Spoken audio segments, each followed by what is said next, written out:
La peste porcine à nos portes, 4000 bêtes seront abattues en Belgique. La zone concernée se trouve juste à la frontière ardennaise. Le virus ne touche pas l'homme, mais il est mortel pour les cochons et sangliers.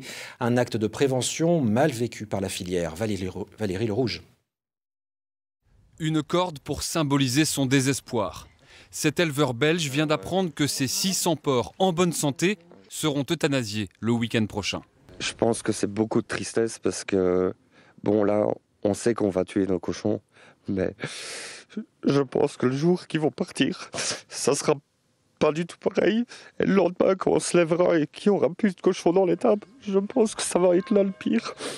Aujourd'hui, ces porcs sont confinés dans l'étable. Il les a filmés, étant le seul autorisé à les approcher.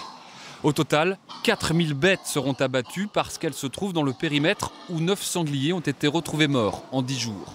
Mais la mesure est jugée absurde par les éleveurs. Pourquoi s'attaquer aux cochons qui sont sains, donc il n'y a aucun cas de peste porcine relevé dans les élevages de porcs, pourquoi s'attaquer aux cochons plutôt qu'aux sangliers qui, eux, sont contaminés? Il faudrait peut-être mieux attaquer le problème au départ et nous laisser avec nos porcs qui sont sains jusque maintenant.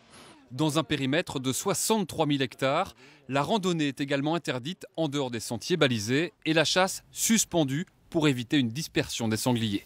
Le gouvernement veut ainsi endiguer au plus vite l'épidémie pour ne pas semer le doute sur toute la filière qui emploie 15 000 personnes en Belgique.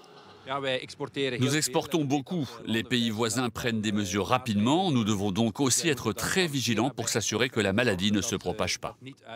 13 pays ont déjà suspendu leurs importations de porcs belges ou de produits transformés.